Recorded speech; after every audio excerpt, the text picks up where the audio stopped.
Chapter 8. Anne's bringing up is begun. For reasons best known to herself, Marilla did not tell Anne that she was to stay at Green Gables until the next afternoon.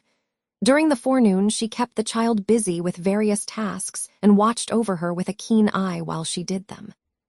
By noon, she had concluded that Anne was smart and obedient, willing to work and quick to learn. Her most serious shortcoming seemed to be a tendency to fall into daydreams in the middle of a task, and forget all about it until such time as she was sharply recalled to earth by a reprimand or a catastrophe.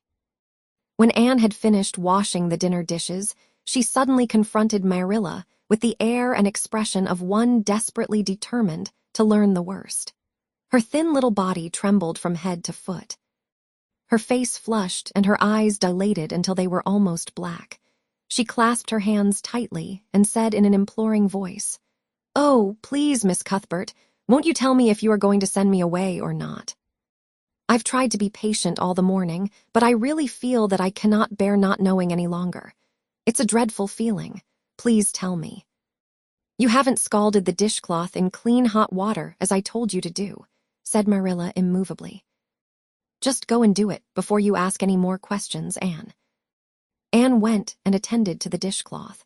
Then she returned to Marilla and fastened imploring eyes of the latter's face.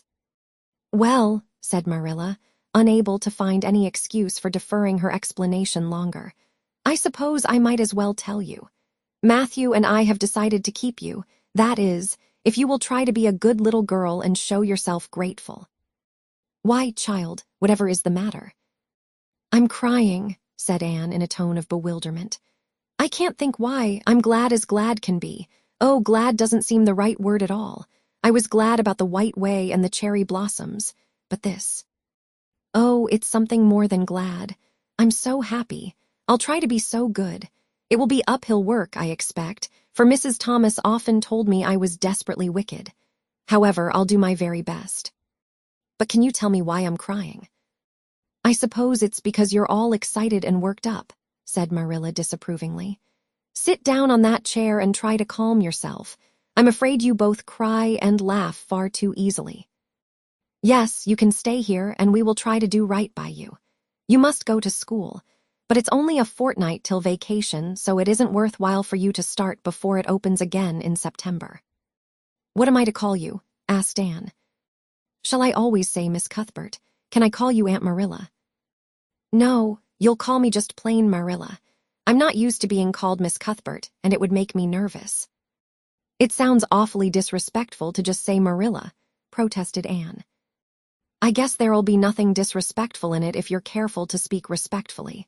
Everybody, young and old, in Avonlea calls me Marilla except the minister. He says Miss Cuthbert when he thinks of it." "I'd love to call you Aunt Marilla," said Anne wistfully. "I've never had an aunt or any relation at all, not even a grandmother. It would make me feel as if I really belonged to you. Can't I call you Aunt Marilla?" "No, I'm not your aunt, and I don't believe in calling people names that don't belong to them." "But we could imagine you were my aunt." "I couldn't," said Marilla grimly. "Do you never imagine things different from what they really are?" asked Anne wide-eyed. "No." "Oh," Anne drew a long breath. "Oh, Miss Marilla, how much you miss." "I don't believe in imagining things different from what they really are," retorted Marilla. "When the Lord puts us in certain circumstances, he doesn't mean for us to imagine them away. And that reminds me. Go into the sitting room, and be sure your feet are clean and don't let any flies in, and bring me out the illustrated card that's on the mantelpiece. The Lord's Prayer is on it, and you'll devote your spare time this afternoon to learning it off by heart. There's to be no more of such praying as I heard last night." "I suppose I was very awkward," said Anne apologetically. "But then, you see, I'd never had any practice." "You couldn't really expect a person to pray very well the first time she tried, could you? I thought out a splendid prayer after I went to bed, just as I promised you I would. It was nearly as long as a minister's and so poetical. But would you believe it? I couldn't remember one word when I woke up this morning, and I'm afraid I'll never be able to think out another one as good. Somehow, things never are so good when they're thought out a second time. Have you ever noticed that? Here is something for you to notice, Anne. When I tell you to do a thing, I want you to obey me at once and not stand stock still and discourse about it. Just you go and do as I bid you." Anne promptly departed for the sitting room across the hall. She failed to return. After waiting 10 minutes, Marilla laid down her knitting and marched after her with a grim expression. She found Anne standing motionless before a picture hanging on the wall between the two windows, with her eyes a-star with dreams. The white and green light strained through apple trees and clustering vines outside fell over the wrapped little figure with a half-unearthly radiance. "Anne, whatever are you thinking of?" demanded Marilla sharply. Anne came back to earth with a start. "That," she said, pointing to the picture, a rather vivid chromo entitled, "Christ Blessing Little Children. And I was just imagining I was one of them, that I was the little girl in the blue dress, standing off by herself in the corner as if she didn't belong to anybody like me. She looks lonely and sad, don't you think? I guess she hadn't any father or mother of her own. But she wanted to be blessed, too, so she just crept shyly up on the outside of the crowd, hoping nobody would notice her, except him. I'm sure I know just how she felt. Her heart must have beat and her hands must have got cold, like mine did when I asked you if I could stay. She was afraid he mightn't notice her. But it's likely he did, don't you think? I've been trying to imagine it all out, her edging a little nearer all the time until she was quite close to him. And then he would look at her and put his hand on her hair and oh, such a thrill of joy as would run over her. But I wish the artist hadn't painted him so sorrowful looking. All his pictures are like that, if you've noticed. But I don't believe he could really have looked so sad or the children would have been afraid of him." "Anne," said Marilla, wondering why she had not broken into this speech long before, "you shouldn't talk that way. It's irreverent, positively irreverent." Anne's eyes marveled. "Why, I felt just as reverent as could be. I'm sure I didn't mean to be irreverent."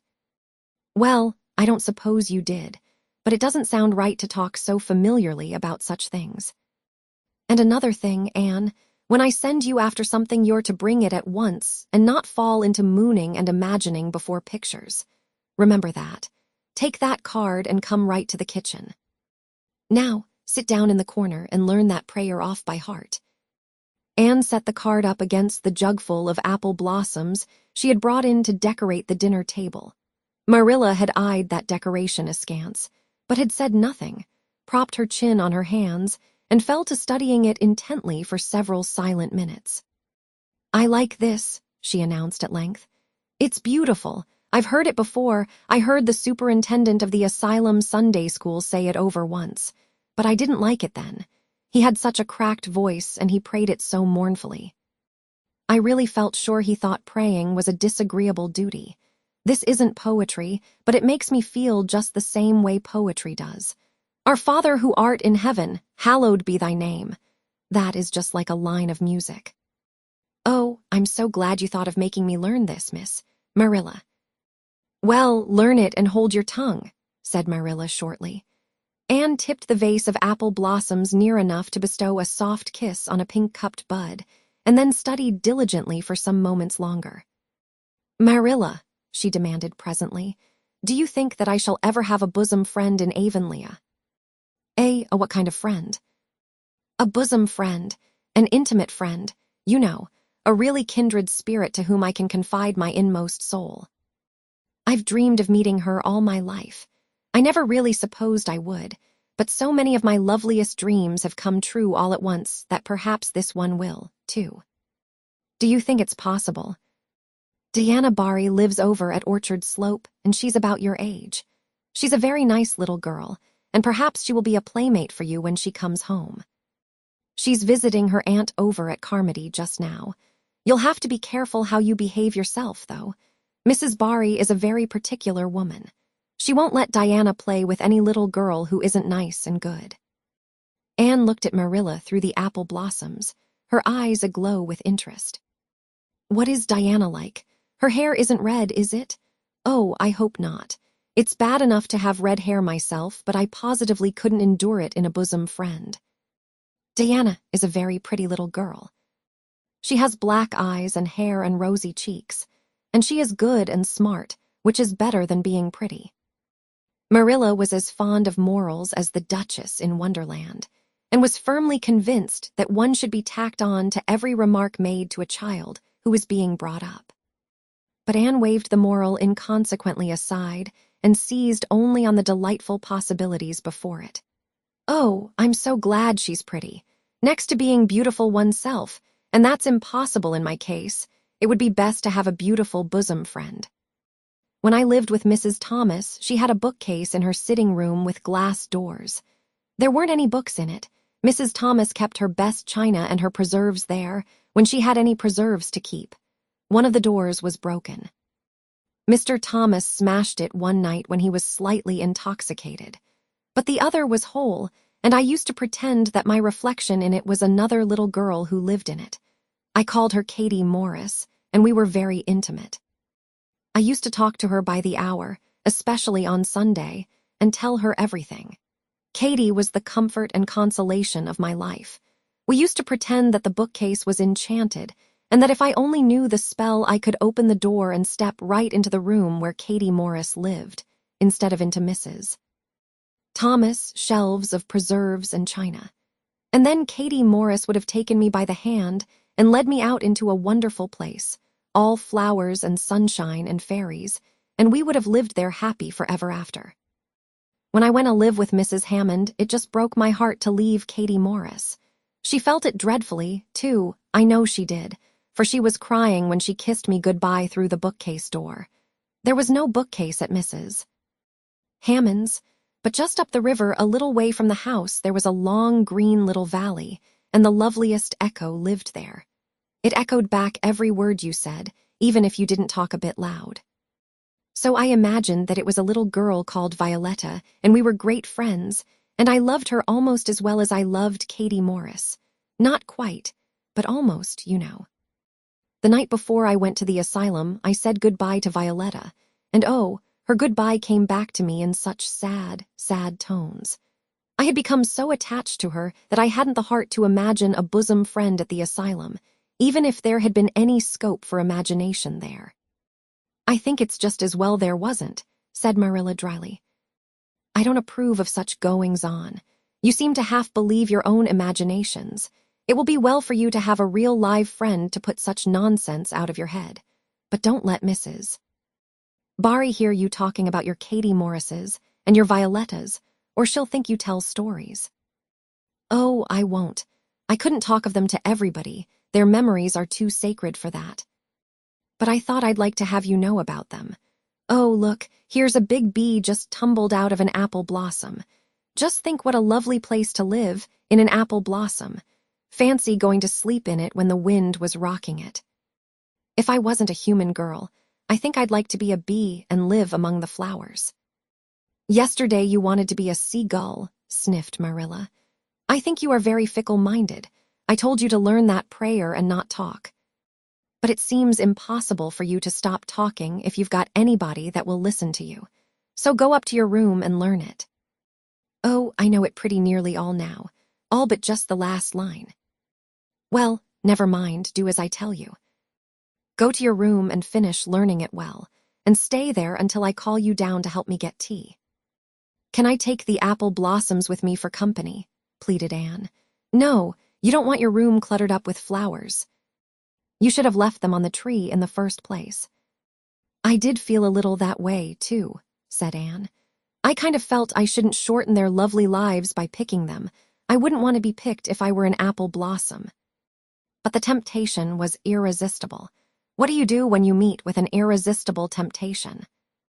"Anne, did you hear me tell you to go to your room?" Anne sighed, retreated to the east gable, and sat down in a chair by the window. "There, I know this prayer. I learned that last sentence coming upstairs. Now I'm going to imagine things into this room so that they'll always stay imagined. The floor is covered with a white velvet carpet with pink roses all over it, and there are pink silk curtains at the windows. The walls are hung with gold and silver brocade tapestry. The furniture is mahogany. I never saw any mahogany, but it does sound so luxurious. This is a couch all heaped with gorgeous silken cushions, pink and blue and crimson and gold, and I am reclining gracefully on it. I can see my reflection in that splendid big mirror hanging on the wall. I am tall and regal, clad in a gown of trailing white lace, with a pearl cross on my breast and pearls in my hair.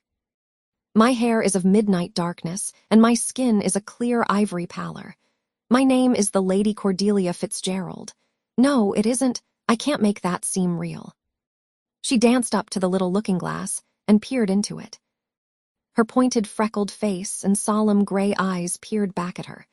"You're only Anne of Green Gables," she said earnestly, "and I see you, just as you are looking now, whenever I try to imagine I'm the Lady Cordelia. But it's a million times nicer to be Anne of Green Gables than Anne of Nowhere in particular, isn't it?"